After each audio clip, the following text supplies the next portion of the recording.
La PNL, ou programmation neurolinguistique, offre de merveilleuses techniques pour améliorer votre communication professionnelle ou personnelle et ainsi améliorer la relation avec vos clients par un supplément d'âme.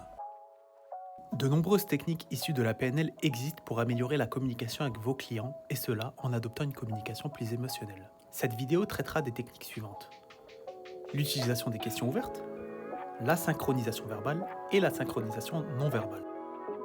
L'utilisation des questions ouvertes. Lorsque vous communiquez avec vos clients, il est important que vous puissiez déterminer leurs besoins et leurs attentes. Pour cela, le client doit accepter de se confier, et cela va passer par votre communication. Si vous échangez avec votre client en utilisant des questions fermées, votre client ne peut répondre que par oui ou par non et il devient difficile pour lui d'aller plus loin dans l'échange et de se confier. Et je vous propose d'illustrer ces propos à travers un exemple. Bonjour, vous allez bien ? Ça peut aller, merci. Dans cet exemple, nous voyons que le client ne va pas plus loin dans la discussion. Il répond tout simplement à la question. Voyons ce que cela donne avec une question ouverte. Dites-moi comment s'est déroulée votre journée ? Écoutez, ça va, ce matin je me suis levé, j'ai commencé par la facturation. Et on a fait un très bon mois, donc j'ai eu pas mal de boulot, mais c'est assez satisfaisant. Nous venons de le voir avec cet exemple. Lorsque nous utilisons des questions ouvertes, le client communique plus. Il se confie et nous en apprenons plus sur lui. Par l'utilisation de cette technique, plus long et plus riche sera l'échange.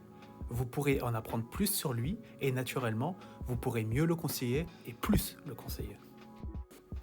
La synchronisation verbale. Cette technique est un excellent moyen pour créer un contact avec votre client. En reflétant subtilement des signes de synchronisation, vous lui montrez que vous êtes sur la même longueur d'onde que lui. L'inconscient de votre client le ressentira et automatiquement, il se sentira compris et écouté dans la communication. C'est tout un climat de sympathie et de confiance que vous installerez. Je vous propose un exemple où le client communique et le cabinet ne synchronise pas sa communication aux connaissances du client. Vous savez, par rapport à ma demande de financement, la banque m'a demandé un bilan, mais habituellement j'ai un bilan au 31/12 et là il me demande quelque chose au 30 juin. Est-ce que vous savez ce que c'est ? Vous pouvez m'expliquer ? Oui, je comprends en fait ce que la banque demande et ce que la banque en fait a l'habitude de demander dans le cadre d'un financement, en l'occurrence ici pour l'achat d'un nouveau véhicule. Il s'agit en fait tout simplement d'une situation intermédiaire que le cabinet doit réaliser. Pour faire assez simple, il s'agit tout simplement en fait, d'une mission d'assurance sur les comptes complets historiques où l'expert comptable va tout simplement attester de la cohérence et de la vraisemblance de cette situation-là au 30 juin 2022. D'accord. Nous le constatons ici, lorsque la communication n'est pas synchronisée, un certain malaise, une certaine incompréhension se fait ressentir par le client. Voilà ce que ça donne si la communication est synchronisée. Je comprends en fait ce que la banque vous demande. Il s'agit tout simplement en fait pas d'un bilan mais d'une situation intermédiaire au 30 juin. Pour faire assez simple, en fait, il s'agit tout simplement d'une situation comptable qui va refléter en fait l'état de vos comptes à un instant T durant l'année. Pas forcément le 31/12.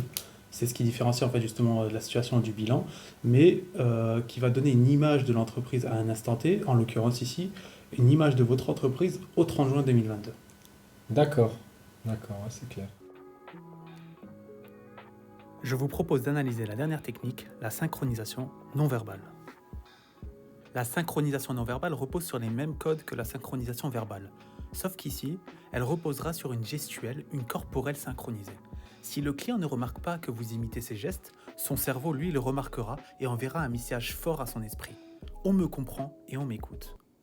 Écoutez, avec tous ces problèmes d'approvisionnement, pour le moment, je ne me suis pas forcément encore attardé sur les chiffres. Ouais.